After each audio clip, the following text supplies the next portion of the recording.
بسم اللہ الرحمن الرحیم الحمد للہ رب العالمین والصلاة والسلام علی سید الانبیاء والمرسلین وعلی آلہ واصحابہ اجمعین ومن تبعہم بإحسان الی یوم الدین اما بعد فاعوذ باللہ من الشیطان الرجیم بسم اللہ الرحمن الرحیم سبحانک لا علم لنا الا ما علمتنا انک انت العلیم الحکیم صدق اللہ العظیم۔ قابل احترام طلبہ کرام، اساتذہ اعظام، اللہ کا بڑا فضل اور احسان ہے کہ اللہ تبارک و تعالیٰ نے ہم تمام کو دنیا کے سب سے بہترین مشغلے کے اندر مشغول فرمایا ہے۔ فی الحال دنیا کے اندر لوگ الگ الگ مشاغل کے اندر مشغول ہیں اور وہ اپنے مشغلوں کے اندر مشغول ہونے کو اپنے لیے خیر کا ذریعہ سمجھتے ہیں، لیکن اللہ کے نبی صلی اللہ علیہ وسلم نے اس بات کو بیان فرمایا کہ خیرکم من تعلم القرآن وعلمہ، کہ دنیا میں جتنے لوگ جتنے مشغلے کے اندر مشغول ہیں، سب سے بہتر وہ ہے جو قرآن کریم کو سیکھنے اور سکھانے کے مشغلے میں مشغول ہے۔ حضرت شیخ الحدیث مولانا زکریا صاحب رحمۃ اللہ علیہ نے فضائل قرآن کے اندر اس روایت کو ذکر کیا۔ فائدے کے اندر یہ بات فرمائی کہ بعض سندوں کے اندر یہ روایت او کے ساتھ آئی ہے، یعنی خیرکم من تعلم القرآن او علمہ۔ پھر اس کا مفہوم حضرت شیخ رحمۃ اللہ علیہ نے ذکر کیا کہ اس کا مطلب یہ ہے کہ تم میں سب سے بہتر وہ ہے جو قرآن کریم کو سیکھ رہا ہے، یعنی اس کے الفاظ سیکھ رہا ہے، جیسا کہ بہت سارے حفاظ ہیں ماشاءاللہ، اس کے مطالب کا سیکھنا، علماء کرام مطالب کے اندر تفسیر اس کی سیکھتے ہیں۔ فرماتے ہیں کہ مستقل فضیلت ان کے لیے بھی ہے، او علمہ، یا جو ان کو سکھاتے ہیں ان کے لیے بھی مستقل فضیلت ہے، یعنی سیکھنے والوں کا بھی مشغلہ سب سے بہترین ہے اور سکھانے والوں کا بھی مشغلہ سب سے بہترین ہے۔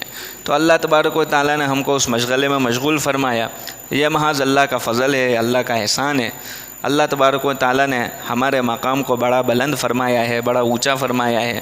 ہم بارہ سنتے رہتے ہیں کہ علم کے فضائل کو لے کر کے قرآن کریم کے اندر اللہ تبارک و تعالیٰ نے اپنے نبی صلی اللہ علیہ وسلم سے فرمایا وَعَلَّمَكَ مَا لَمْ تَكُنْ تَعْلَمْ وَكَانَ فَضْلُ اللَّهِ عَلَيْكَ عَظِيمًا۔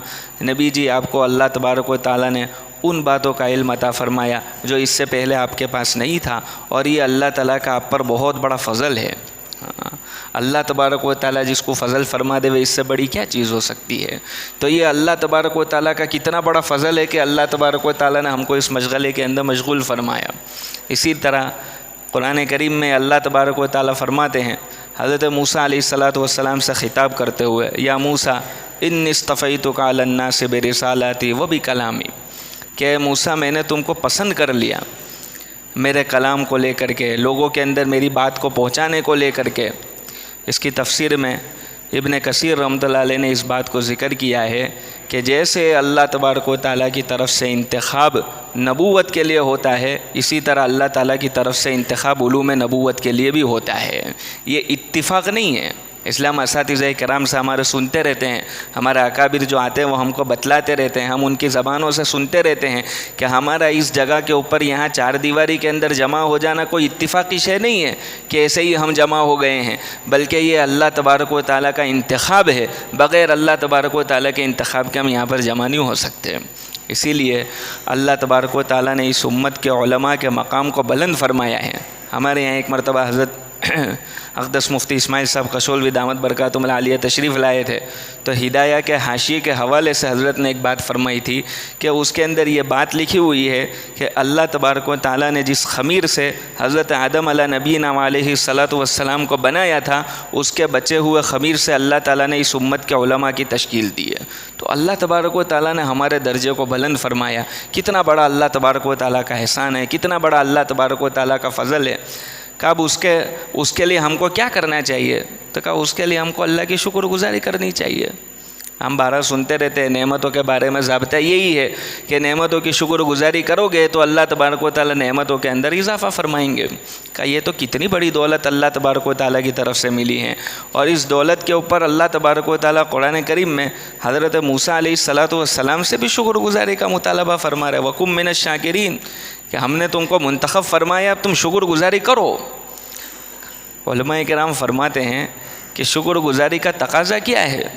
جیسا ہم تو کرتے ہیں نا بھائی اللہ کا شکر ہے، ہمارے یہاں عرف کے اندر بولا اللہ کا لاکھ لاکھ شکر ہے، کروڑوں احسان ہے. ایک تو شکر گزاری یہ ہے. اب مختصر المعانی جنہوں نے پڑھی ہوگی، شرح تہذیب پڑھی ہوگی، وہاں شکر گزاری کی بحث بھی چلتی ہے کہ شکر کیسے ہوتا ہے، زبان سے بھی ہوتا ہے، عمل سے بھی ہوتا ہے. تو شکر گزاری ایک تو یہ ہے کہ آدمی زبان سے اللہ تبارک و تعالیٰ کا شکر ادا کرے، یہ بھی بہت بڑی چیز ہے. زبان سے اللہ تبارک و تعالیٰ کا نام لے لینا اور زبان سے اللہ تبارک و تعالیٰ کی تعریف کر دینا، یہ کوئی معمولی چیز نہیں ہے. حضرت شیخ الحدیث مولانا زکریا صاحب رحمۃ اللہ علیہ نے فضائل ذکر کے اندر ایک روایت کے فائدے کے اندر یہ بات ذکر کی. ایک بزرگ کا قول کہ ان بزرگ سے کسی نے شکایت کی کہ حضرت ذکر تو کرتا ہوں لیکن ذکر زبان سے ہوتا ہے، قلب متوجہ نہیں ہوتا. حالانکہ ذکر کے اندر مقصود یہ ہے کہ آدمی کا دل بھی ذکر کے اندر متوجہ ہونا چاہیے. روایتوں کے اندر خاص کر دعا کے بارے میں اللہ کے نبی صلی اللہ علیہ وسلم نے یہ بات فرمائی کہ اللہ تبارک و تعالیٰ ایسے قلب کی طرف متوجہ نہیں فرماتے جو لاپرواہی برت رہا ہو. اللہ سے دعا کر رہا ہے، لاپرواہی برت رہا ہے. تو کسی بزرگ سے کسی مرید نے شکایت کی کہ حضرت ذکر تو کر رہا ہوں لیکن قلب متوجہ نہیں ہو رہا ہے، صرف زبان متوجہ ہے، زبان سے ہوتا ہے. ان بزرگ نے جواب کے اندر یہ بات فرمائی کہ اللہ کا شکر ادا کرو کہ اللہ تبارک و تعالیٰ نے اپنے ایک عضو کو اپنے ذکر کی توفیق عطا فرمائی. تمہارے اس شکر گزاری پر اللہ تعالیٰ تمہارے دل کو بھی توفیق عطا فرما دیں گے. یہ ہمارے بڑوں کی تعلیمات ہے جو ہم کو بتلاتے ہیں. تو زبان سے بھی شکر گزاری کرنا بہت بڑی چیز ہے. اللہ تبارک و تعالیٰ جس کو توفیق عطا فرماتے وہی کر سکتا ہے. اصل شکر گزاری کا تقاضا کیا ہے؟ حضرت مولانا ابراہیم صاحب دیولا دامت برکاتہم العالیہ نے ایک مرتبہ یہ بات بیان فرمائی کہ شکر گزاری کا کیا تقاضا ہے. حضرت نے یہ فرمایا کہ شکر گزاری کا تقاضا یہ ہے کہ آدمی اپنی محنت کو بڑھا دے. آدمی اپنی محنت کو بڑھا. پھر حضرت نے مثال دی کہ اللہ کے نبی صلی اللہ علیہ وسلم کے بارے میں روایتوں کے اندر آتا ہے کہ اللہ کے نبی صلی اللہ علیہ وسلم نماز ایسی پڑھتے تھے کہ قدم مبارک کے اندر ورم آ جاتے تھے. حتیٰ تورت قدمہ ہو، روایتوں کے الفاظ ہے کہ قدم مبارک کے اندر ورم آ جاتے تھے. کسی نے کہا کہ اللہ کے رسول آپ اتنی محنت مشقت برداشت کرتے ہیں، حالانکہ اللہ تبارک و تعالیٰ نے تو قرآن کریم میں آپ کے متعلق فرمایا لیغفر لک اللہ ما تقدم من ذنبک وما تأخر، کہ آپ کی تو اگلی پچھلی ساری لغزشیں، گناہ تو ہم نہیں کہہ سکتے اس لیے کہ نبی تو جو ہے وہ گناہوں سے معصوم ہوتے ہیں، ہمارا عقیدہ ہے. تو جو بھی اجتہادی لغزشیں ہیں وہ اگلی پچھلی تمام کے تمام اللہ تبارک و تعالیٰ نے درگزر کر دی. پھر بھی آپ اتنی مشقت کو برداشت کرتے ہیں، پھر بھی آپ اتنی محنت کرتے ہیں. اللہ کے نبی صلی اللہ علیہ وسلم نے فرمایا فلا اکون عبدا شکورا، کیا میں اللہ تبارک و تعالیٰ کا شکر گزار بندہ نہ بنوں؟ کہ شکر گزاری کا تقاضا یہ ہے کہ محنت بڑھا دی جاوے.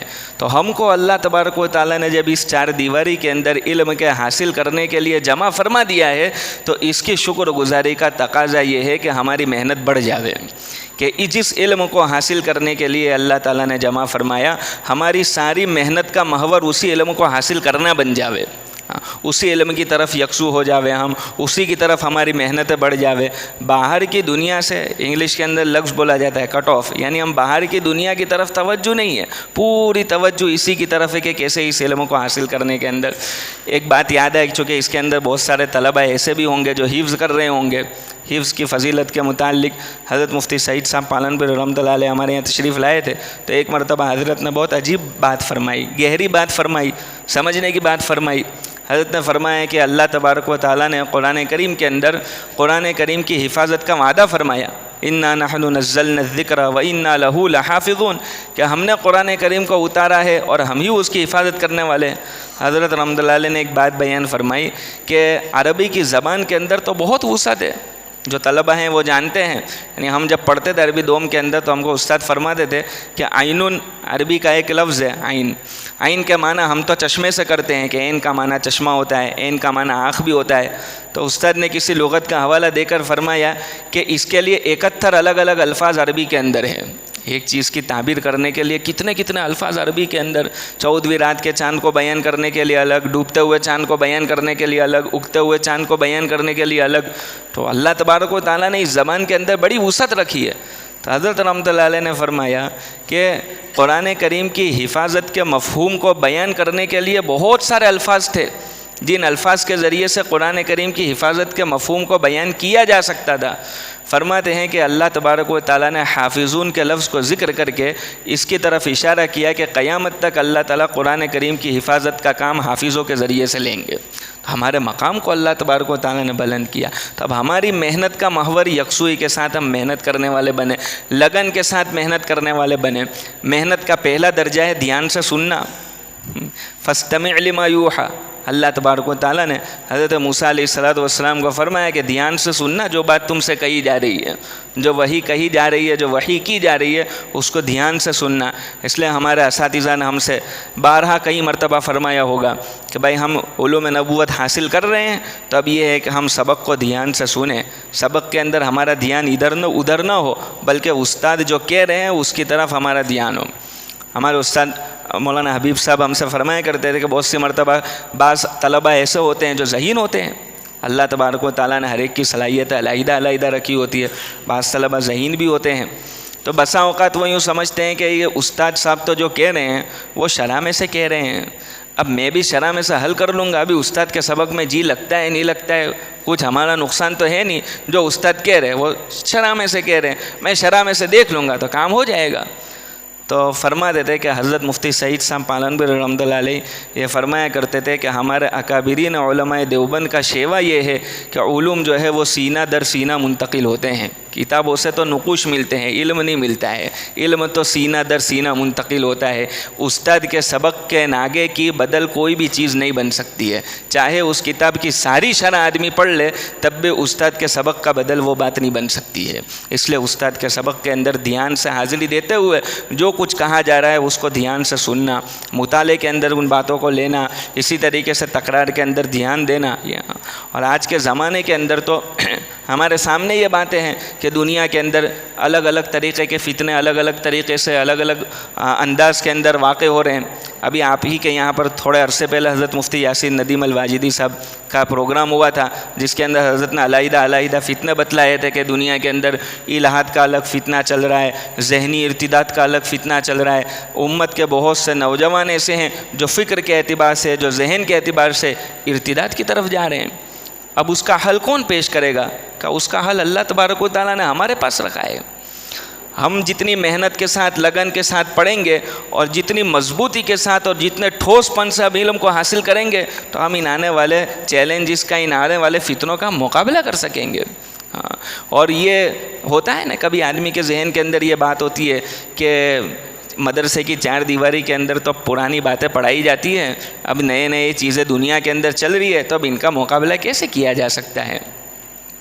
حضرت تھانوی رحمۃ اللہ علیہ کتنا بڑے بزرگوں میں تھے، حضرت تھانوی رحمۃ اللہ علیہ کا فیض آج تک جاری ہے، اور کب تک جاری رہے گا اللہ ہی کو معلوم۔ اتنا بڑا اللہ تبارک و تعالیٰ نے حضرت تھانوی رحمۃ اللہ علیہ سے کام لیا، ہر فن کے ماہر آدمی تھے۔ حضرت تھانوی رحمۃ اللہ علیہ سے کسی نے پوچھا کہ حضرت اللہ تعالیٰ نے آپ کو یہ مقام کیسے عطا فرمایا؟ کچھ خاص مطالعہ کرتے تھے؟ کچھ نوا کیا دیکھتے ہو؟ کچھ نوی کوئی باتیں ہو، کوئی ایسی چیز ہوئے جو؟ تھانوی رحمۃ اللہ علیہ نے فرمایا کہ میں نے اپنی طالب علمی کے زمانے میں درسیات کے علاوہ کسی بھی چیز کا انہماک نہیں رکھا تھا۔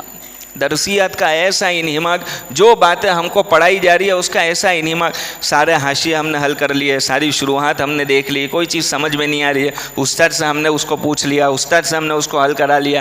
درسیات کے انہماک سے اللہ تبارک و تعالیٰ نے اپنے فضل سے علوم کے اندر وہ پختگی عطا فرمائی کہ آج اتنا زمانہ گزرنے کے بعد حضرت کی جو کتاب ہے الانتباہات المفیدہ، حضرت مفتی یاسین صاحب بھی آئے تھے، تب اس کا تذکرہ فرمایا کہ لوگ کہتے ہیں کہ اب ان فتنوں کے مقابلے کے لیے ہم کون سی کتابیں پڑھیں؟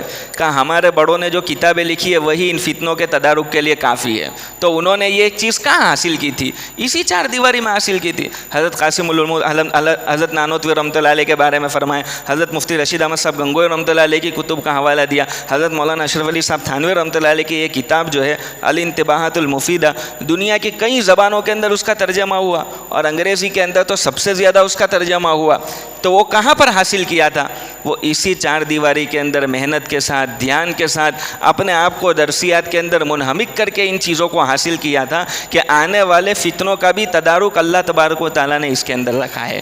اس لیے ہم اپنے سبق کو دھیان سے سنیں، دھیان کے ساتھ، لگن کے ساتھ، محنت کے ساتھ اپنے علم کو حاصل کریں۔ اسی طریقے سے یوں فرماتے ہیں کہ ہم علم حاصل کریں تو حسن نیت کے ساتھ علم کو حاصل کریں۔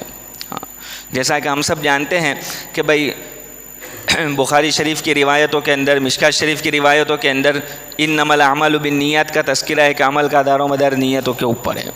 تو جیسا کہ ہم فقہ کے اندر پڑھتے ہیں نا، فقہ کے اندر ہم کو پڑھایا جاتا ہے کہ امام شافعی رحمۃ اللہ علیہ کے یہاں نیت کرنا فرض ہے، تو کیا ہے؟ تو کہ امام شافعی رحمۃ اللہ علیہ کا مستدل ہے انما الاعمال بالنیات، تو کیسے؟ تو کہ انہوں نے محذوف مانا انما صحۃ الاعمال بالنیات۔ تو حضرت مولانا علی میاں ندوی رحمۃ اللہ علیہ ہمارے بزرگوں میں مفکر ملت حضرت کو کہا جاتا تھا۔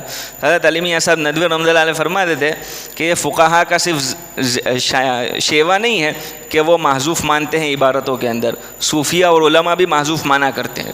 انما صحۃ الاعمال بالنیات، یہ امام شافعی رحمۃ اللہ علیہ نے صحت کو محذوف مانا، کہ اسی طریقے سے انما تاثیر الاعمال بالنیات ہے کہ عمل کی جو تاثیر ہے وہ بھی نیتوں کے اوپر ہے، کہ آدمی جیسی نیت کرے گا ویسا عمل کا اثر ظاہر ہوگا۔ حضرت علی میاں صاحب رحمۃ اللہ علیہ فرمایا کرتے تھے کہ امت کا عالمیہ یہ ہے کہ آج امت بد نیتی سے زیادہ بے نیتی کے اندر مبتلا ہے۔ ہم علم حاصل کر رہے لیکن ہمارے سامنے کوئی نیت نہیں ہے۔ لوگ جماعتوں کے اندر جاتے، جماعتوں کے اندر جانا کوئی نیت نہیں ہے، بیان سننے کے لیے جا رہے کوئی نیت نہیں ہے، کسی موقع کے اوپر ہال کے اندر جمع کر دیا گیا، کیا بات ہے؟ کا بلانے وہ آیا اس کے لیے جمع ہو گئے، باقی پیچھے کوئی نیت نہیں ہے، اس کو کہتے ہیں بے نیتی۔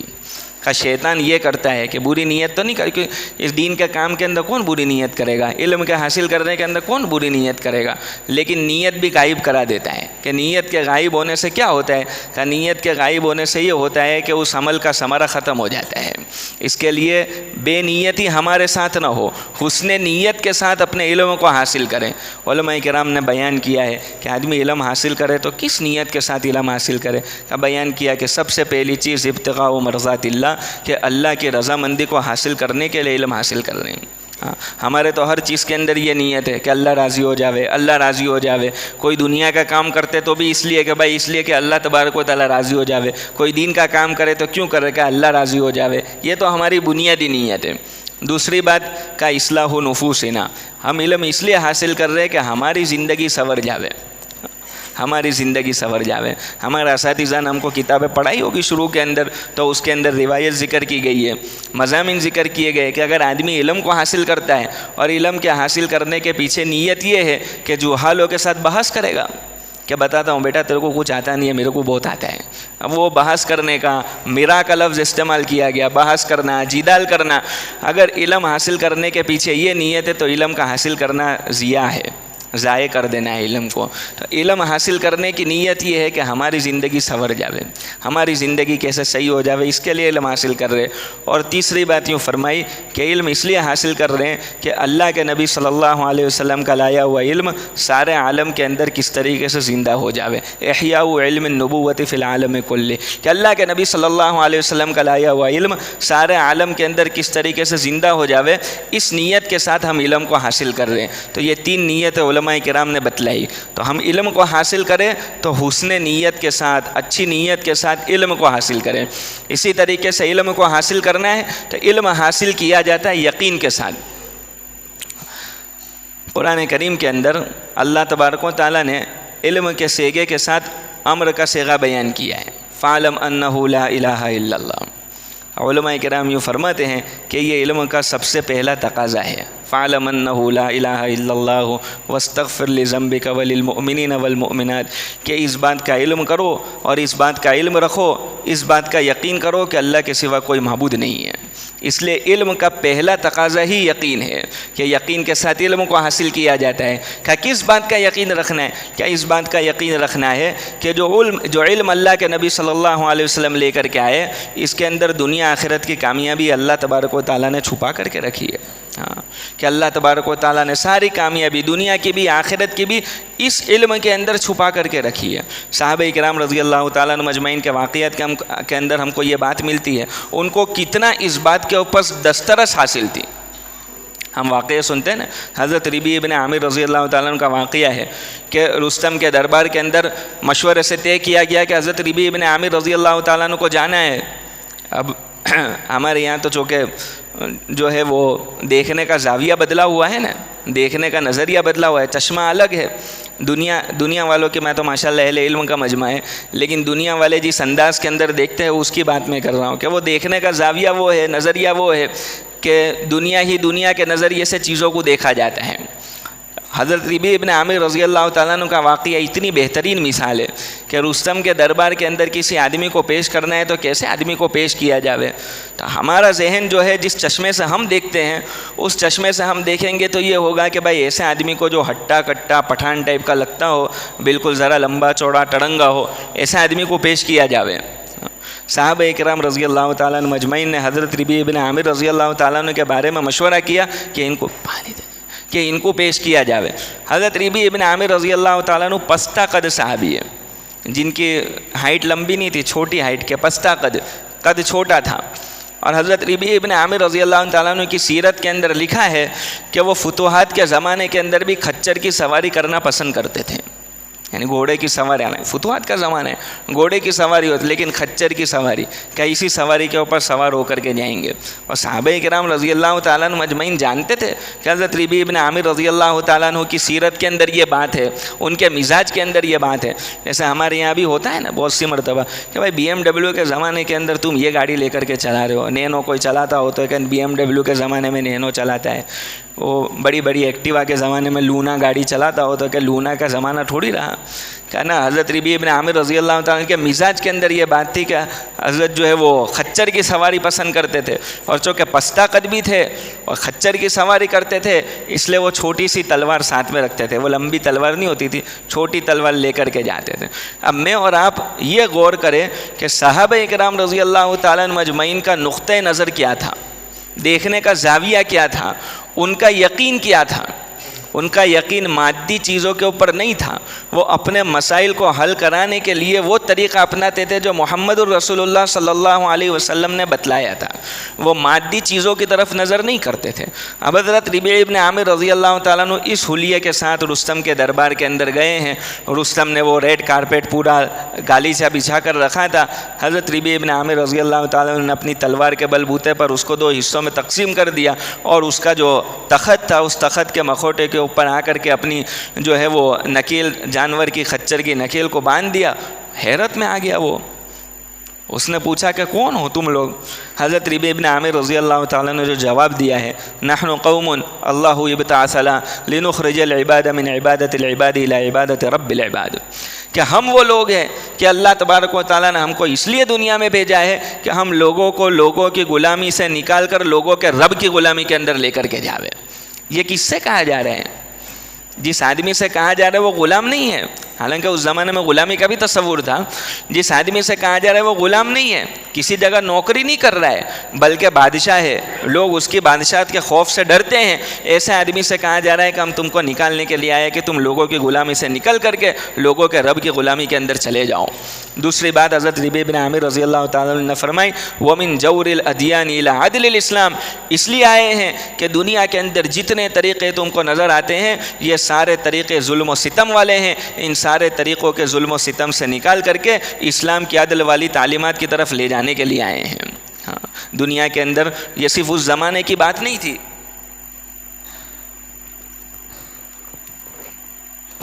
یہ ہر زمانے کی بات ہے.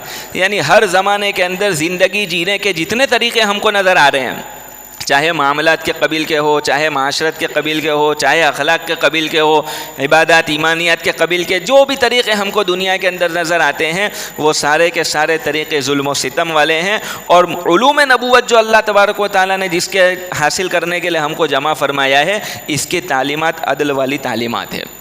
چھوٹی سی 2 مثالیں معاملات کی, معاشرت کی, تاکہ بات ہم کو اچھے سے سمجھ میں آ جاوے. دنیا کے اندر آج معاملات کے اعتبار سے ہم دیکھتے ہیں کہ سودی نظام دنیا کے اندر غالب ہے. سودی نظام کے اندر بظاہر کیا ہوتا ہے؟ سودی نظام کے اندر بظاہر یہ ہوتا ہے کہ سود لینے والا اپنے آپ کو طاقتور محسوس کرتا ہے, وہ ظاہر کے اعتبار سے پنپتے جاتا ہے, حالانکہ اصلاً نہیں پنپتا. یمحق اللہ الربا ویربی الصدقات, یہ اللہ تبارک و تعالیٰ کا فیصلہ ہے کہ اللہ تبارک و تعالیٰ سود کو مٹا کر کے رہتا ہے اور اللہ تبارک و تعالیٰ صدقات کو بڑھاتا ہے. یہ اللہ کا وعدہ ہے اور اللہ تبارک و تعالیٰ وعدہ خلافی نہیں کرتا. اس لیے حسن بصری رحمۃ اللہ علیہ کا قول حضرت شیخ رحمۃ اللہ علیہ نے ذکر کیا کہ سود کا خاتمہ اللہ تعالیٰ 40 سال میں تو کر ہی دیتا ہے, نظر آ جاتا ہے. علماء کرام کو اللہ جزائے خیر عطا فرماوے کہ وہ چھوٹی چھوٹی باریکیاں بھی ہم کو بیان کر دیتے ہیں. یہ بیان کیا کہ بظاہر ہم کو نظر آ رہا ہے کہ سود بڑھ رہا ہے, کا بظاہر سود کا بڑھنا ایسا ہے جیسا کہ کسی آدمی کو ہاتھی پگے کی بیماری ہو جاتی ہے, ہوتی ہے نا ہاتھی پگے کی بیماری، تو بظاہر کو یوں کہہ کہ دیکھو کتنا مضبوط آدمی ہے، اس کا پیر تو دیکھو کتنا بڑا ہے، حالانکہ وہ پیر جو بڑا ہے وہ در حقیقت بیماری ہے۔ اسی طریقے سے سود بظاہر جو بڑھتا ہوا نظر آ رہا ہے یہ در حقیقت بیماری ہے، مٹ کر کے رہے گا، اس لیے کہ اللہ تبارک و تعالیٰ کا یہ وعدہ ہے کہ وہ مٹ کر کے رہے گا۔ بظاہر دنیا کے اندر وہ ترقی کرتا ہے اور بیچارہ جو سود کے اوپر مال لیتا ہے وہ کمزور ہوتا چلا جاتا ہے، اس کے اوپر ظلم و ستم ہوتے چلے جاتے ہیں، یہاں تک کہ اس کا کیا حل ہوتا ہے ہم سب جانتے ہیں۔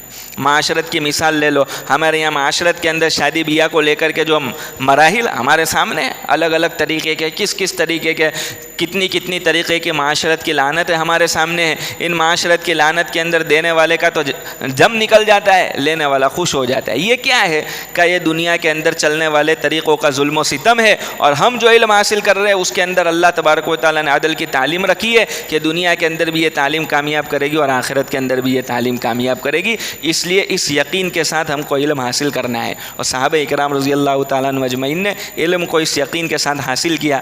روایتوں کے اندر آتا ہے اللہ کے نبی صلی اللہ علیہ وسلم کے پاس ایک صحابی آئے، کہ اللہ کے رسول میرے بھائی کو پیٹ کے بیماری ہو گئی، یعنی دست لگ گئے، کیا کیا جاوے؟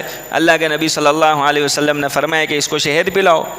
شہد پلایا گیا، 2 بار آئے کہ اللہ کے رسول شہد پلایا لیکن اس کے باوجود کچھ افاقہ نہیں ہے، کہ 3 مرتبہ یہ بات پیش آئی۔ اللہ کے نبی صلی اللہ علیہ وسلم نے یہ بات فرمائی، صدق اللہ وکذب بطن اخیک، اللہ کی بات سچی اور تیرے بھائی کا پیٹ جھوٹا ہے۔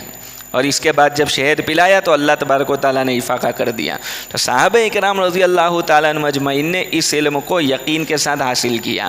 تو ہماری بھی ذمہ داری یہ ہے کہ ہم ان علم نبوت کو حاصل کرنے کے لیے ہم کو اللہ نے جمع کیا ہے، تو یقین کی کیفیت کے ساتھ ہم علم کو حاصل کریں۔ کہ یقین کی کیفیت کا فائدہ کیا ہوگا؟ کہ سب سے بڑا تو فائدہ یہ ہوگا کہ جب ہم اس 4 دیواری سے باہر جائیں گے اللہ تبارک و تعالیٰ استغنا کی دولت سے مالا مال فرمائیں گے۔ ہاں کہ اللہ تبارک، جب اللہ تعالیٰ نے دنیا آخرت کی کامیابی رکھی، حضرت مولانا یوسف صاحب رحمۃ اللہ علیہ دعوت کی مبارک محنت کے بارے میں یہ بات فرماتے تھے کہ دعوت کی مبارک محنت کے اندر لگنے والوں کو اس بات کا یقین ہونا چاہیے کہ ہماری سوئی سے لے کر کے آخرت کے مسئلے کا حل اللہ نے اس محنت کے اندر رکھا ہے، کہ جب تک یہ یقین حاصل نہیں ہوگا تب تک استقامت نہیں آ سکتی آدمی کو۔ تو ہم کو تو اللہ تبارک و تعالیٰ نے علوم نبوت کے جمع کرنے کے لیے یہاں جمع فرمایا ہے، حاصل کرنے کے لیے، تو ہم کو بھی اس بات کا یقین ہونا چاہیے کہ ہماری دنیا آخرت کے تمام مسائل کا حل اللہ تبارک و تعالیٰ نے اس محنت کے اندر رکھا ہے۔ اس لیے علم کو حاصل کرنا دھیان کے ساتھ، لگن کے ساتھ، محنت کے ساتھ، حسن نیت کے ساتھ، اور اسی طریقے سے جو ہے وہ یقین کی کیفیت کے ساتھ، اسی طریقے سے علم حاصل کرنا ادب کے ساتھ۔ ہم بانا ہمارے اساتذہ کی زبان سے سنتے رہتے کہ با ادب با نصیب اور بے ادب بے نصیب۔ حضرت حکیم اختر صاحب رحمۃ اللہ علیہ ہمارے بزرگوں کے اندر بڑے بزرگ گزرے، ان کی کتاب کے اندر ایک مرتبہ ایک بہت بہترین کام کی چیز پڑھی۔ حکیم صاحب رحمۃ اللہ علیہ فرماتے ہیں کہ میں نے اس بات کو قرآن کریم کے اندر اور احادیث نبویہ میں تلاش کرنے کی کوشش کی کہ جہاں اللہ کے نبی صلی اللہ علیہ وسلم سے کوئی بھی آدمی آ کر کے کسی چیز کی وصیت کرتا، کسی چیز کی وصیت کا مطالبہ کرتا کہ اللہ کے رسول صلی اللہ علیہ وسلم کوئی بات آپ فرما دے، جیسے ہم بھی بزرگ سے ملاقات کرنے کے لیے جاتے تو ان سے درخواست کرتے ہیں کہ کوئی ایسی بات جو ہمارے کام کی ہم کو بتلا دیجئے۔ کہ اللہ کے نبی صلی اللہ علیہ وسلم سب سے کیا فرماتے؟ تقوی کی وصیت۔ روایتوں کے اندر ملتا ہے کہ تقوی۔ اسی طرح قرآن کریم کے اندر بھی اللہ تبارک و تعالیٰ نے تقوی کا حکم دیا، یا ایھا الذین آمنوا اتقوا اللہ حق تقاتہ۔ حضرت حکیم صاحب رحمۃ اللہ علیہ فرماتے ہیں کہ میں نے قرآن کریم کے اندر احادیث نبویہ کے اندر غور کیا اور تلاش کرنے کی کوشش کی کہ یہ تقوی زندگی کے اندر آوے کیسے، اس لیے کہ مطلوب بھی ہے، اللہ کے نبی صلی اللہ علیہ وسلم بھی تقوی کی وصیت فرماتے تھے، کہ یہ زندگی کے اندر کیسے آئے گا۔ کہ ایک بات تو وہ ملی جو ہم نے ہمارے بڑوں کی زبان سے کئی مرتبہ سنی ہوگی، یا ایھا الذین آمنوا اتقوا اللہ وکونوا مع الصادقین، کہ ایمان والو تقوی اختیار کرو اور سچوں کے ساتھ رہو، کہ سچوں کی صحبت کی برکت سے تقوی زندگی کے اندر آتا ہے۔ کہ ایک بات تو یہ ملی کہ بڑے تلاش کرنے کے بعد ایک آیت میرے ذہن سے گزری، میری نظر سے گزری تو میرا دل چمک گیا۔ حضرت حکیم صاحب رحمۃ اللہ علیہ فرماتے ہیں وہ کون سی آیت ہے؟ قرآن کریم کے اندر اللہ تبارک و تعالیٰ نے اس آیت کو ذکر فرمایا، ان الذین یغضون اصواتهم عند رسول اللہ اولئک الذین امتحن اللہ قلوبهم للتقوی، کہ وہ لوگ جنہوں نے نبی کے سامنے اپنی آواز کو پست کر دیا۔ پورا واقعہ ذکر کیا گیا کہ کچھ بدو دیہاتی آئے اللہ کے نبی صلی اللہ علیہ وسلم کے پاس. کچھ تو ایسے تھے جنہوں نے سوال کیا کہ یا محمد آپ کہاں ہو, آپ تشریف لائیے. اور کچھ لوگ ایسے تھے جنہوں نے اپنی آوازوں کو پست کر دیا کہ نا آواز بلند نہیں کرنی, نبی کے سامنے اپنی آواز کو ہم کیسے بلند کر سکتے ہیں.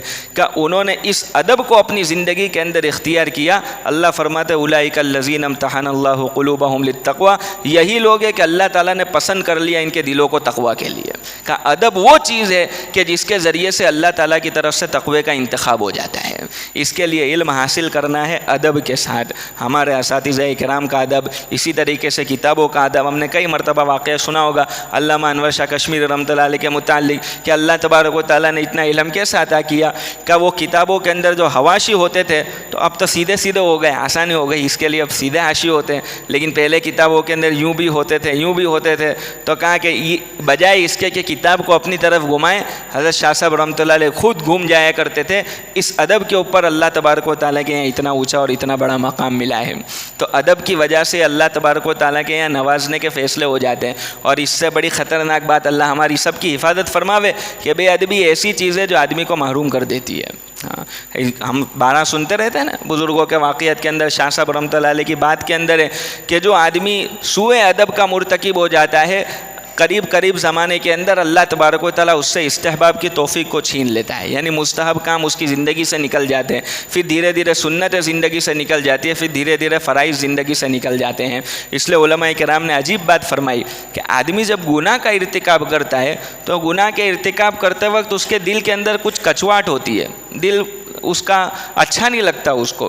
کبھی پشیمانی بھی ہوتی ہے کہ یہ گناہ مجھ سے ہو رہا ہے, حالانکہ یہ اچھی چیز نہیں ہے کہ مجھ سے گناہ ہو جاوے. تو وہ آدمی اس بات کے اوپر پشیمان ہوتا ہے کہ اس کے بارے میں امید ہے کہ انشاءاللہ اللہ تعالیٰ اس کو عنقریب توبہ کی توفیق عطا فرما دیں گے. کیوں؟ اس لیے کہ اس کے دل کے اندر پشیمانی ہے. لیکن بے ادبی ایسی چیز ہے کہ آدمی جرأت سے کرتا ہے. عوام کے درمیان مثال بیان کی جائے, جیسے مثال کے طور پر عمرے کے لیے لوگ جاتے ہیں, حج کے لیے لوگ جاتے ہیں, تو وہاں پر کچھ حضرات, چونکہ وہاں تو ساری دنیا کے لوگ آتے ہیں, ہر مسلک کے لوگ آتے ہیں, الگ الگ طریقے کے لوگ آتے ہیں. تو جب وہ وہاں پر دیکھتے ہیں کہ بیت اللہ کی طرف پیر کر کے لمبا کر کے وہ بیٹھے ہیں, یا یہ کہ قرآن کریم کو نعوذ باللہ اسی طریقے سے رکھ کر کے وہ, تو یہاں آ کر کے بھی عوامی ذہن ہوتا ہے, اندازہ نہیں ہوتا, حقائق سے بھی معلومات نہیں ہوتی, تو وہ بھی پیر لمبے کرتے ہیں. کوئی آدمی بیچارہ تنبیہ کرتا ہے کہ قبلے کی طرف پیر ہے. کہا وہ یہاں کے مولانا منع کرتے ہیں, وہاں میں دیکھ کیا ہے نا, وہاں ہوتا ہے تو کیا منع کرتا ہے. یہ کیا ہوا کہ یہ بے ادبی ہوئی. کہ بے ادبی کے اندر جرأت ہوتی ہے, اور بے ادبی میں جب جرأت ہوتی ہے تو پھر اللہ کی طرف سے توبہ کی توفیق نہیں ملتی, اور آدمی آہستہ آہستہ آہستہ دوسری چیزوں سے محروم ہوتا چلا جاتا ہے. اس لیے اساتذہ کرام کی بے ادبی کرنے سے, کتابوں کی بے ادبی کرنے سے, آلات علم کی بے ادبی کرنے سے, کہ ہم جن تخت کے اوپر, جن ٹپائیوں کے اوپر ہم پڑھتے ہیں, جن قلم کے ذریعے سے ہم علم کو حاصل کرتے ہیں, کہ ان کی بے ادبی سے ہم کو اپنے آپ کو بچانا چاہیے اور ادب کے ساتھ اپنے علم کو حاصل کرنا چاہیے. اسی طریقے سے یوں فرمایا کہ علم کے ساتھ ساتھ عمل بھی زندگی کے اندر ہو. علم کے ساتھ ساتھ عمل بھی زندگی کے اندر ہو. کا شیطان کا بڑا حربہ یہ ہوتا ہے کہ وہ دل کے اندر یہ بات ڈالتا ہے کہ علم کے حاصل کرنے کا زمانہ الگ ہے اور عمل کے کرنے کا زمانہ الگ ہے. ابھی تو ہم علم کے حاصل کرنے کے زمانے میں ہیں, نہیں یہاں سے نکلیں گے تب ہمارا عمل کرنے کا زمانہ ہے. کہ یہ شیطان کا بہت بڑا ہتھیار ہے. ہمارے شیخ حضرت مولانا منیر صاحب رحمۃ اللہ علیہ, وہ اکثر ہمارے گھر بھی جب تشریف لاتے تھے, اسی طریقے سے بہت سے اداروں کے اندر بھی حضرت کے ساتھ جانے کا موقع ملا, تو حضرت وہاں جاتے تھے تو پہلا سوال یہ کرتے تھے, طلبہ کرام کا مجمع ہوتا تھا تو, کہ آپ میں سے کتنے ایسے ہیں جنہوں نے یہ نماز کے اندر جو وضو کیا تو مسواک کے ساتھ وضو کیا. اب ظاہر سی بات ہے ہم خود اپنا محاسبہ کر لیں, ہم خود اپنا محاسبہ کرنے کے لیے ہم کافی ہیں. پھر حضرت فرماتے تھے کہ دیکھو بیٹا, بڑی شفقت کے ساتھ, کہ دیکھو بیٹا ہم بچپن سے پڑھتے آ رہے ہیں, جب سے اس 4 دیواری کے اندر ہیں تب سے ہم کو اس بات کا علم ہے کہ وضو کے اندر مسواک کرنا سنت ہے. ابھی تک ہم پڑھتے آ رہے ہیں, قول اللہ قول الرسول والے جو ماحول کے اندر اگر ہم کو اس سنت کے اوپر عمل کرنے کی توفیق نہیں ملی تو باہر والا ماحول تو دنیا والا ماحول ہے, اس کے اندر ہم کیسے اس کے اوپر عمل کر سکیں گے. اس لیے یہ جو زمانہ ہے ہمارا طلب علم کا زمانہ, یہی ہمارا عملی زندگی بنانے کا زمانہ بھی ہے. جیسا کہ ہم کو ہمارے اساتذہ نے سنایا ہوگا حضرت مفتی شفیع صاحب رحمۃ اللہ علیہ کی بات, کہ علم کیا ہے, کہ علم کا تقاضا کیا ہے, تو حضرت رحمۃ اللہ علیہ نے فرمایا کہ صرف یہی بات ہے کہ معلومات یا معمولات بن جاوے. یعنی جو علم ہم حاصل کر رہے ہیں وہ علم ہماری زندگی کے اندر عملی طور پر آ جاوے، یہ علم کا تقاضا ہے۔ اس لیے کہ دوستو بزرگوں، علم کوئی نقوش کا نام تو ہے نہیں، جیسا حضرت مفتی سعید صاحب پالنپور رحمۃ اللہ علیہ کی بات کو ذکر کیا، حضرت فرماتے تھے کہ بھائی علم تو نقوش کا نام نہیں ہے۔ ہم نے بھی سنا ہوگا کئی مرتبہ، ہمارے اساتذہ نے ہم کو سنایا ہوگا، امام شافعی رحمۃ اللہ علیہ نے اپنے استاد سے شکایت کی تھی، شکوت الی وکیع سوء حفظی، کہ میں نے اپنے استاد امام وکیع سے شکایت کی کہ میرا حافظہ بڑا کمزور ہے۔ فاوصانی بترک المعاصی، انہوں نے مجھے یوں کہا کہ بھائی تم گناہ کرنا چھوڑ دو۔ کیوں؟ فإن العلم نور من اللہ ونور اللہ لا یعطی لعاصی، اس لیے کہ علم تو در حقیقت اللہ تبارک و تعالیٰ کی طرف سے عطا کردہ نور ہے، اور اللہ تبارک و تعالیٰ کا نور یہ گنہگار کو نہیں دیا جاتا۔ اس لیے اگر ہماری عملی زندگی نہیں بن رہی ہے تو عملی زندگی نہیں بنے گی تو وہ نور علم کا جو ہم کو عمل کے اوپر ڈالے وہ ہم کو حاصل نہیں ہوگا۔ اس لیے اسی زمانے کے اندر، بننے کے زمانے میں، جیسا کہ ہمارے بڑے ہم کو فرماتے رہتے ہیں کہ یہ بننے کا زمانہ ہے، بننے کے زمانے کے اندر بن جائیں گے تو بنے ہوئے رہیں گے، اور بننے کے زمانے میں بگڑ گئے تو پھر بننا مشکل ہو جاتا ہے۔ مثال دیتے ہیں نا کہ توے کے اوپر جب تک روٹی ہوتی ہے، روٹی توے کے اوپر ہے تو وہ بننے کا زمانہ ہے، اگر اس کے اندر بگڑ گئی تو باہر وہ سدھر نہیں سکتی۔ اسی طریقے سے ہمارے بننے کا زمانہ علم کے ساتھ عمل کا یہی زمانہ ہے۔ اسی زمانے کے اندر ہم نے علم و عمل کے جوڑ کو پیدا کر لیا تو انشاءاللہ ہماری ساری زندگی اسی علم و عمل کے جوڑ کے ساتھ رہے گی، اور اگر ہم نے یہاں پر جوڑ کو پیدا نہیں کیا تو باہر جوڑ کا پیدا ہونا بڑا مشکل ہے۔ کیوں؟ اس لیے کہ اس ماحول کے اندر جب ہمارا اساتذہ، مشفق اساتذہ ہماری رہبری کر رہے ہیں، ہماری نگرانی کر رہے ہیں، سارا ماحول دینی ماحول ہے، نورانی ماحول ہے، اگر اس کے اندر ہم عملی زندگی نہ بنا سکے تو باہر کا ماحول تو بڑا دنیا والا ماحول ہے، تو اس کے اندر ہم اپنی عملی زندگی کے اوپر کیسے باقی رہ سکیں گے؟ اس لیے علم کے ساتھ ساتھ عمل کو بھی جوڑنا ہے۔ اسی طریقے سے دوستو بزرگوں، ایک بات یہ ہے کہ علم جو حاصل کر رہے ہیں تو اس علم حاصل کرنے کی ذمہ داری کو بھی سمجھنا ہے کہ علم کے حاصل کرنے کے ساتھ ساتھ اللہ تبارک و تعالیٰ نے اس علم کے متعلق کچھ ذمہ داریاں رکھی ہے۔ ہمارا معاملہ اور دوسروں کا معاملہ برابر نہیں ہے۔ ہمارے حضرت اقدس مفتی احمد صاحب خانپوری دامت برکاتہم العالیہ فرماتے ہیں کہ عموماً جب بھی جو ہے علماء کا غیر علماء کا، ہمارے یہاں ایک تو لفظ یوں بولا جاتا ہے کہ علماء بولتے تو مقابلے میں جہال بولا جاتا ہے۔ ہمارے ایک بزرگ فرماتے تھے کہ عالم کے مقابلے میں جاہل نہ بولا کرو، عالم کے مقابلے میں عامی بولا کرو۔ بھئی یہ عالم ہے نہیں، یہ عامی آدمی ہے۔ جو جاہل کا لفظ تو اچھا نہیں لگتا، اور کسی بھی مومن کی جہل کی طرف نسبت کرنا مناسب نہیں ہے۔ تو بہرحال حضرت فرماتے ہیں کہ جب بھی کوئی ایسی بات آتی ہے عالم کی غیر عالم کے تقابل کی تو یہ آیت سامنے آتی ہے، قُلْ هَلْ يَسْتَوِي الَّذِينَ يَعْلَمُونَ وَالَّذِينَ لَا يَعْلَمُونَ، کیا آپ فرما دیجئے کیا وہ لوگ جو علم رکھنے والے ہیں اور وہ لوگ جو علم نہیں رکھنے والے دونوں برابر ہو سکتے ہیں؟ ظاہر سی بات ہے کہ دونوں برابر نہیں ہو سکتے۔ حضرت فرما دے کہ اس آیت کے اندر جیسے فضیلت کا پہلو ہے، اسی طرح اس آیت کے اندر ذمہ داری کا پہلو بھی ہے کہ جیسے فضیلت کے اندر علم والے اور جن کے پاس علم نہیں ہے یہ دونوں برابر نہیں ہو سکتے، اسی طریقے سے ذمہ داری کے اندر بھی علم والے اور جن کے پاس علم نہیں ہے یہ دونوں ذمہ داریوں میں بھی برابر نہیں ہو سکتے۔ کہ علم والوں کی ذمہ داری کو اللہ تبارک و تعالیٰ نے بہت بڑھایا ہے، ان کی ذمہ داری بڑی ہوئی ہے۔ اس کو حضرت مولانا یوسف صاحب رحمۃ اللہ علیہ یوں فرماتے تھے کہ علماء کرام کے ذمے اللہ تبارک و تعالیٰ نے دو ذمہ داریاں دی ہے۔ کہ وہ کون سی دو ذمہ داریاں ہیں؟ کہ پہلی ذمہ داری تو یہ ہے کہ اپنی طرح علماء کرام کو تیار کرنا، یہاں سے پڑھ کے جائیں گے انشاءاللہ، پھر کسی نہ کسی تدریسی خدمت کے اندر اپنے آپ کو مشغول کرنا۔ یہ بھی بڑا عالم یہ ہے کہ ادھر ادھر ہم دوسرے مشغلوں کے اندر مشغول ہو جاتے ہیں۔ ہمارے یہاں بھی ایک بزرگ تشریف لائے تھے، حضرت مفتی محمود حسن صاحب گنگوئی رحمۃ اللہ علیہ کے خلفاء میں تھے، تو انہوں نے ہم سے ایک بات سنائی کہ حضرت مفتی محمود حسن صاحب گنگوئی رحمۃ اللہ علیہ کے ایک خلیفہ کے متعلق کہ وہ پہلے کسی تدریسی خدمت کے اندر اپنے آپ کو مشغول کیے ہوئے تھے، پھر چونکہ احوال آتے ہیں تو ان احوال کی بنیاد کے اوپر کچھ تھوڑا سا انہوں نے ایک وقت کو کم کر کے جو ہے اپنا کاروبار اور اپنے دوسری ضروریات کے اندر اپنے آپ کو مشغول کیا، پھر اسی کے اندر مشغول ہو گئے، پھر دھیرے دھیرے یہ ہوا کہ وہ تدریس جو ہے وہ چھوٹ گئی اور وہ جو ہے وہ اسی خدمت کے اندر جو ان کی تجارت تھی یا جو بھی ان کا مشغلہ ہوگا ذریعہ معاش کا، اس کے اندر وہ مشغول ہو گئے۔ تو کہا کہ حضرت رحمۃ اللہ علیہ تشریف لائے تو وہ ان کو اپنے یہاں لے گئے کہ حضرت آپ میرے یہاں تشریف لاؤ۔ اور پھر حضرت کو بتلایا کہ دیکھو حضرت یہ مشغلے کے اندر مشغول ہوں، الحمدللہ اللہ کے حکم سے سالانہ یہ نکلتا ہے، زکوٰۃ جو نکلتی ہے زکوٰۃ کے علاوہ 2.5% میں للہ بھی نکالتا ہوں، اللہ کے راستے میں خرچ کرتا ہوں، مدارس میں اتنا، اور انہوں نے ساری چیزیں بیان کی۔ حضرت رحمۃ اللہ علیہ نے آخر میں ایک جملہ فرمایا کہ بھائی میں تو یوں سمجھتا ہوں کہ تم 2 رکعت صلاۃ التوبہ پڑھ کر اللہ تبارک و تعالیٰ سے معافی مانگو کہ تم سے کون سا ایسا گناہ ہو گیا کہ تدریس تم سے چھڑا لی گئی۔ بڑوں کی نظریں بڑی ہوا کرتی تھی۔ تو یہ مشغلہ کہ ہم جیسے علم کو حاصل کر رہے ہیں، دنیا کے اندر بھی لوگ علم کو حاصل کرنے والے بنے، یہ ایک ذمہ داری علماء کرام کی۔ اور دوسری ذمہ داری حضرت مولانا یوسف صاحب رحمۃ اللہ علیہ فرماتے تھے کہ دوسری ذمہ داری یہ ہے کہ امت کے اندر جو مختلف طبقات ہیں ان مختلف طبقات کو ان کے طبقے کا علم دیا جاوے۔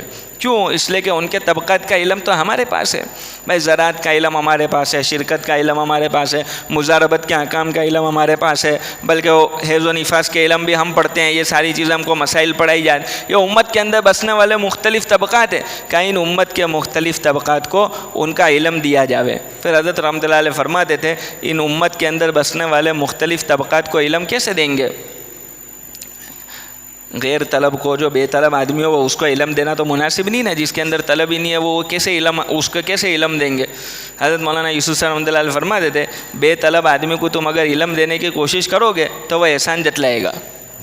کیا کرے گا؟ ہمارے یہاں ہوتا ہے حضرت مولانا یوسف صاحب رحمۃ اللہ علیہ کی باتیں بڑی عجیب ہوا کرتی، کہا کہ بے طلب آدمی کو اگر تم سامنے سے علم دو گے نا تو وہ کیا کرے گا؟ کا احسان جتلائے گا۔ اور پھر مثال دی کہ قرآن کریم میں اللہ فرماتے یمنون علیک ان اسلموا قل لا تمنوا علی اسلامکم، کہ نبی جی آپ کے سامنے احسان جتلاتے کہ دیکھو یہ بھی کر رہے، یہ بھی کر رہے، یہ بھی کر رہے۔ اسلام ہم سب جانتے ہیں، ایمان اسلام کے اندر فرق کہ ایمان دل کی کیفیت کا نام ہے، اسلام ظاہری ارکان کو کہتے ہیں کہ ظاہری ارکان کچھ زندگی کے اندر ہے، اس کے اوپر وہ احسان جتلانے لگے کہ دیکھو ہم یوں بھی تو کرتے ہیں، یوں بھی تو کرتے ہیں، یوں بھی کرتے ہیں، کہ لا تمنوا علی اسلامکم، کہ تم احسان نہ جتلایا کرو۔ حضرت مولانا فرماتے تھے کہ اگر بے طلب آدمی کو علم دو گے نا تو وہ احسان جتلائے گا، اور یہ ہم نے دیکھا ہے ہوتا ہے۔ جس کے زندگی کے اندر طلب نہیں ہوتا، مسائل، اب اس کے سامنے جب مسائل آتے ہیں نا تو وہ یوں کہتا ہے کہ اب تم نے یوں بولا ایسا کرنے کا تو ایسا بھی کرا، یہ بھی کرا، یہ بھی کرا، اب تم کے تو یہ بھی نہیں کر سکتے، تو کرنے کا کیا پھر؟ یعنی وہ احکامات کے اوپر عمل کر کے تم ہم پر احسان جتلا رہے ہو۔ یہ تو شریعت ہے، دین ہے، اس کے اوپر عمل کرنا ہماری ذمہ داری ہے، یہ پابندی ہے جو شریعت نے بتلائی ہے۔ کیا نام تکا تو پھر بے طلب آدمی کو طبقات کے اندر جو بے طلب مجمع ہے اس کو دین کیسے دیں گے؟ حضرت مولانا یوسف صاحب رحمۃ اللہ علیہ فرماتے تھے ان طبقات کے اندر جو بے طلب مجمع ہے ان کے اندر طلب کو پیدا کرانا یہ بھی علماء کرام کی ذمہ داری ہے کہ ان کی زندگی کے اندر اس بات کی طلب پیدا ہو جاوے اور پھر وہ آ کر کے اپنے اپنے متعلق علم کو حاصل کرنے والے بنے۔ اس لیے فرمایا کہ 2 طرح کے علوم اللہ تبارک و تعالیٰ نے اتارے، ایک طلب والوں کے لیے جو مسائل کا علم ہے اور ایک بے طلبوں کے لیے جو فضائل کا علم ہے، کہ فضائل کے علم کے ذریعے سے بے طلب مجمع کے اندر طلب پیدا ہوتی ہے اور پھر وہ دین کی طرف آتا ہے، اس کو پتہ چلتا ہے کہ اس کے اوپر اللہ تعالیٰ نے یہ رکھا، اس کے اوپر اللہ تبارک و تعالیٰ یہ دیں گے، تو پھر وہ آتا ہے کہ اب اس کا مسئلہ بتاؤ کہ اس کے اندر کیسا کرنا۔ جب طلب پیدا ہو جاوے تو اس کو مسائل بتلا کر کے اس کو صحیح راستے کے اوپر ڈالنا۔ حضرت مولانا یوسف صاحب رحمۃ اللہ علیہ یہ بات فرماتے تھے کہ علماء کرام کی ذمہ داری یہ ہے 2 طریقے کی، ایک تو اپنی طرح علماء کرام کو تیار کرنا، اور دوسری ذمہ داری ہے کہ امت کے اندر بسنے والے جو مختلف طبقات ہیں جو بے طلبی کے ساتھ زندگی گزار رہے ان کی زندگی کے اندر دین کی طلب کیسے پیدا ہو جاوے، اس کی ذمہ داری بھی اللہ تبارک و تعالیٰ نے ہمارے ذمہ رکھی ہے، اور ہمارے اسلاف نے، ہمارے بزرگوں نے ان ذمہ داریوں کو ادا کیا۔ ایک واقعہ یاد آ گیا، تھوڑا ہنسنے والا واقعہ ہے۔ ابھی ہمارے استاد سے پچھلے ہفتے ملاقات ہوئی، ہمارے ایک استاد ہیں، تو استاد سے میں نے مزاحاً کہا کہ استاد آپ نے جو واقعات سبق کے دوران سنائے تھے وہ سارے واقعات میں بھی اپنے طلباء کو سناتا ہوں۔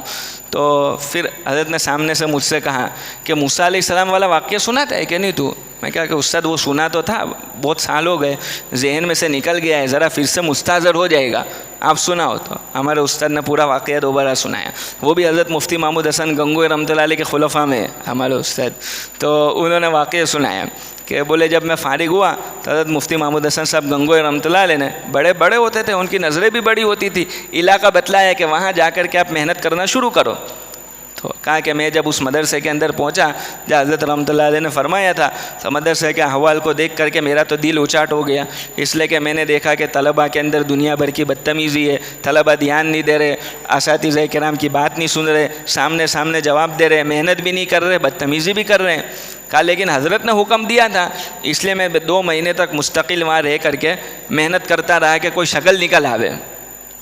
کہا بڑی محنت کرنے کے بعد بھی دیکھا کہ کوئی شکلت نہیں بن رہی ہے، تو پھر میرے دل کے اندر خیال آیا کہ اب حضرت رحمۃ اللہ علیہ کو معذرت کا خط لکھ دوں کہ حضرت اس کے علاوہ کوئی جگہ ہوتا آپ مجھے بتاؤ، باقی یہ جگہ تو کام کرنا اب مشکل ہے۔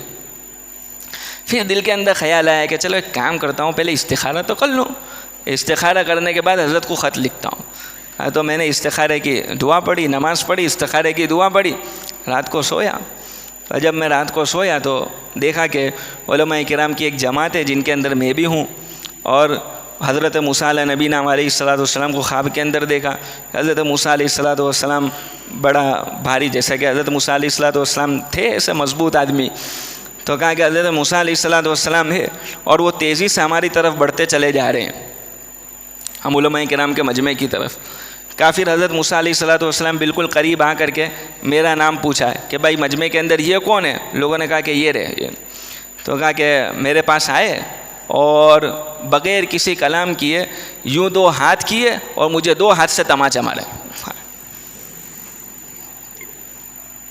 ایسا تماچا مارا کہ میری آنکھ کھلی تو میرے دونوں کان سن ہو گئے۔ میں نے پہلے تو اللہ کا شکر ادا کیا کہ گھوسا نہیں مارا، فَوَقَذَهُ مُوسَىٰ فَقَضَىٰ عَلَيْهِ، گھوسے کے اندر کبتی کا کام تمام ہو گیا۔ میں نے تو اللہ کا پہلے شکر ادا کیا کہ گھوسا نہیں مارا، لیکن وہ ظاہر سی بات ہے کہ مجھے وہ عبرت ہو گئی کہ نا جب اللہ تبارک و تعالیٰ نے مجھے یہاں پر کام کرنے کے لیے بھیجا ہے تو اب کام کر کے ہی یہاں سے جاؤں گا۔ پھر حضرت فرماتے ہیں کہ اس کے بعد میں نے 8 سال وہاں نکالے، الحمدللہ مدرسے کا سارا نظام صحیح ہو گیا، ساری چیزیں قابو کے اندر آ گئی۔ تو بڑوں کو ذمہ داریوں کا اتنا احساس ہوتا تھا کہ وہ جدھر جاتے تھے ادھر جم کر کے محنت کرنا، کام کرنا، ہماری ذمہ داریاں کیا ہیں اس کو سمجھتے تھے۔ اس لیے دوستو بزرگوں، اس 4 دیواری کے اندر رہتے ہوئے بھی ہمارے اندر بھی ذمہ داری کا احساس پیدا ہو جاوے کہ اسی طریقے جیسا کہ ذکر کیا، تدریس تو اپنی جگہ ہے، وہ تو ہم کو کرنا ہی ہے انشاءاللہ، اس کے اندر موت تک اللہ تعالیٰ ہم کو مشغول رکھے، عافیت کے ساتھ، رضامندی کے ساتھ اس کے اندر ہم کو مشغول رکھے۔ اس کے ساتھ چونکہ عوام کے اندر بہت بڑا طبقہ ایسا ہے جو بے طلبوں کا ہے، اب ان کے اندر کیسے کام کرنا، ان سے کیسے ملنا، ان سے کس طریقے سے بات کرنا، ان کی نفسیات کو کیسے سمجھنا۔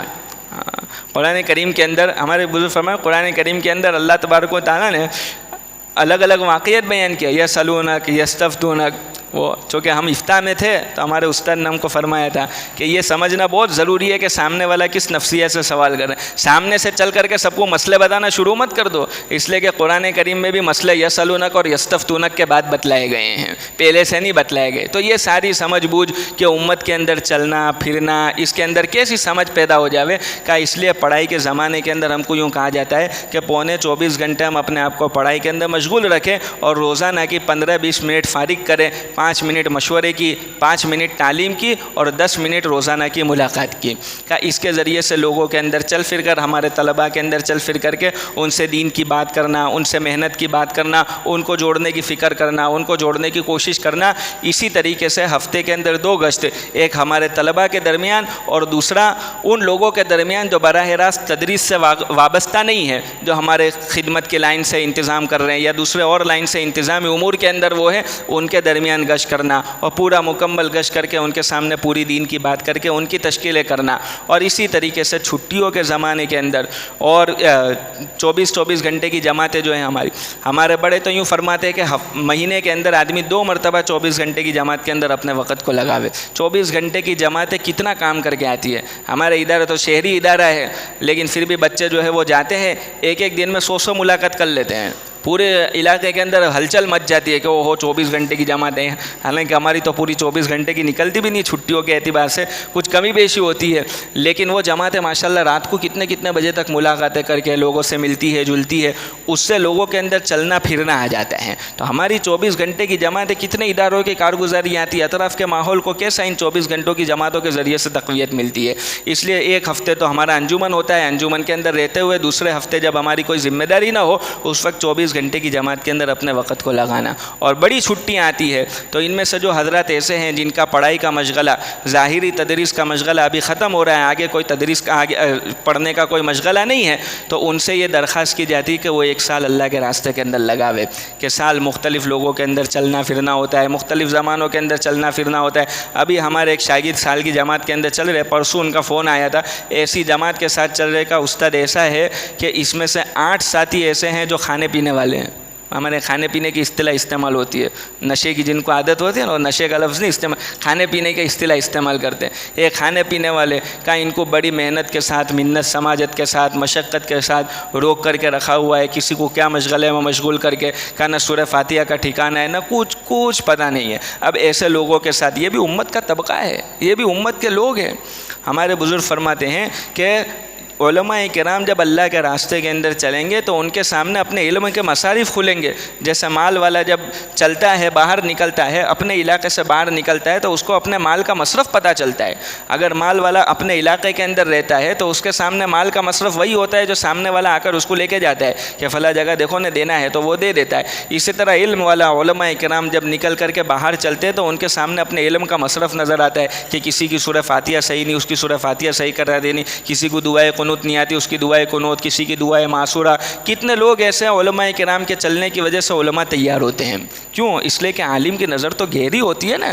وہ عالم کی نظر اس گہری ہوتی ہے، جب وہ چلتا ہے تو اس کے سامنے وہ باتیں ہوتی کہ اس علاقے کے اندر ایک عالم ہو تو کتنا بڑا فائدہ ہو جاوے. اب جب وہ لوگوں کی تشکیلیں کرے گا، دیکھے گا کہ چلے کی تشکیل قابو میں نہیں آ رہی ہے، 4 مہینے کی تشکیل قابو میں نہیں آ رہی ہے، 3 دن کی تشکیل قابو میں نہیں آ رہی ہے، تب وہ کہے گا کہ بھائی ایک کام کرو، آپ کے یہاں سے ایک لڑکا دے دو نا، چھوٹا بچہ.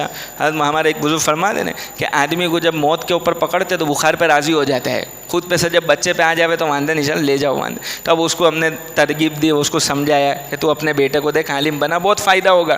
اگر اس کے کہنے سننے کی وجہ سے ان علماء کرام کے چلنے کی وجہ سے وہ علماء کرام تیار ہو جاتے ہیں. ایسی کتنی کارگزاری ہیں کہ علماء کرام کے چلنے کی وجہ سے انہوں نے تشکیلیں کی تو ان علاقوں کے اندر اللہ تبارک و تعالیٰ نے علماء کرام کو پیدا کر دیا. اس لیے یوں فرماتے ہیں کہ سال ان حضرات سے کہا جاتا ہے کہ وہ سال اللہ کے راستے کے اندر لگاوے. الگ الگ لوگوں کے ساتھ چلنا، الگ الگ زمانوں میں چلنا، الگ الگ موسموں کے اندر چلنا، امت کے ساتھ چلنا پھرنا اور امت کے ساتھ گھلنا ملنا، یہ ہمارے اندر آ جاتا ہے. اور پھر آگے چل کر کے تو ہمارے جو دینی مشغلے ہیں ان دینی مشغلوں کے اندر اپنے آپ کو مشغول کر دینا. حضرت شیخ الحدیث مولانا زکریا صاحب رحمۃ اللہ علیہ فرماتے تھے وہ علماء کرام جو اپنے آپ کو اس محنت کے ساتھ وابستہ کر دیتے ہیں، دعوت کی مبارک محنت کے ساتھ وابستہ کر دیتے ہیں، اللہ تعالیٰ ان کے علوم کے اندر بھی جیلا پیدا کر دیتا ہے، تیزگی پیدا ہو جاتی ہے، تیزی اللہ تبارک و تعالیٰ پیدا کر دیتے ہیں. اور یہ بات نہیں ہے کہ دونوں آپس میں ایک دوسرے کے متعارض ہے. حضرت مولانا ابراہیم صاحب دیولہ دامت برکاتہم العالیہ اکثر فرماتے ہیں کہ نبوت کے کاموں کے اندر کبھی بھی تضاد ہو ہی نہیں سکتا. یہ سب نبوت کے کام ہیں، یہ سارے نبوت کے، تعلیم بھی نبوت کا کام ہے، تدریس بھی نبوت کا کام ہے، اسی طرح تبلیغ بھی نبوت کا کام ہے، تزکیہ بھی نبوت کا کام ہے. کہ نبوت کے کاموں کے اندر کبھی تضاد ہو ہی نہیں سکتا. نبوت کے کاموں کے اندر تو ترتیب ہوتی ہے، وہ ترتیب سے اس کو کیا جاتا ہے. حضرت مثال دیتے ہیں جیسے کہ نماز کی، بظاہر قیام کے اندر جو آدمی ہوگا رکوع میں نہیں ہوگا، رکوع میں ہوگا سجدے میں نہیں ہوگا، سجدے میں ہوگا قعدے کے اندر نہیں ہوگا. یہ 4 الگ الگ ارکان ہیں. کہ ان متضاد ارکان کو کیسے ادا کیا جاوے؟ کہ ان متضاد ارکان کے درمیان ترتیب قائم کر لیں گے تو 4 رکن ادا ہو جائیں گے. اسی طریقے سے نبوت کے کاموں کے درمیان اگر ترتیب پیدا کر دی جائے گی تو سارے نبوت کے کام انجام پا سکتے ہیں. تو جو پڑھنے کا زمانہ ہے وہ تو پڑھنے کا زمانہ ہے. اب جب چھٹیوں کا زمانہ ہے، آگے چل کر کے ہم کو مشغلوں کے اندر مشغول ہونا ہے، اس سے پہلے 1 سال اللہ کے راستے کے اندر ہم کو لگانا. اسی طریقے سے جو حضرات ابھی پڑھائی کر رہے ہیں، جو آگے کے درجوں کے اندر ہے، ان کی چھٹیوں کے اندر ان سے یوں کہا جاتا ہے کہ وہ چلوں کی جماعت بنا کر کے اللہ کے راستے کے اندر جاوے. ہماری جماعت ماشاءاللہ کارگزاری سنانے کی ضرورت نہیں، ہمارے سامنے مثالیں کہ جماعت مختلف علاقوں کے اندر جاتی ہے، مختلف علاقوں کے اندر قرآن کریم کی تراویح سنا کر کے آتی ہے. کتنے علاقوں کے اندر ہماری ان چلنے والی جماعتوں کے ذریعے سے حفاظ پیدا ہو گئے.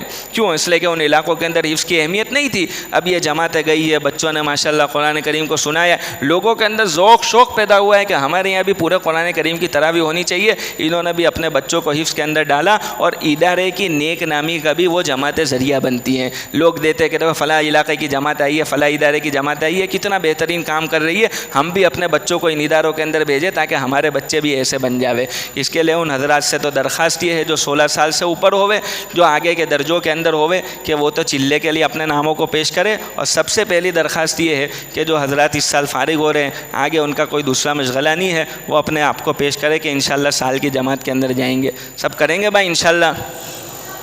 بتلاؤ بھائی, سال کے لیے کھڑے ہو جاؤ. ماشاءاللہ,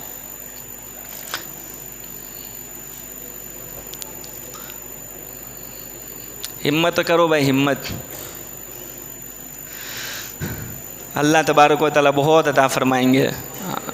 علوم کے اندر بھی اللہ تبارک و تعالیٰ برکت عطا فرمائیں گے. ماشاءاللہ بھائی, ماشاءاللہ, ماشاءاللہ. کتنے ہیں؟ 3 ہیں. ماشاءاللہ, او ماشاءاللہ. 3 طلب ہیں دورے میں, اور افتتاح میں نہیں ہے کوئی؟ نہیں, ٹھیک. وہ مولانا عمر صاحب کے پاس ہمارے پیچھے, یہ رہے مولانا عمر صاحب یہاں تشریف. اور اس کے علاوہ جو 16 سال کے اوپر کے طلبہ ہیں, ان سے درخواست ہے کہ وہ اپنے ناموں کو پیش کریں انشاءاللہ چلے کے لیے. بتلاؤ بھائی, بتلاؤ.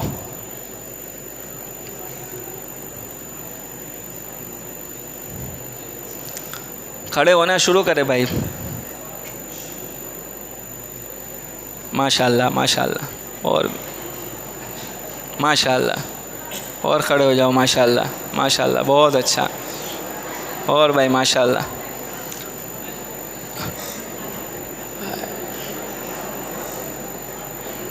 اچھا,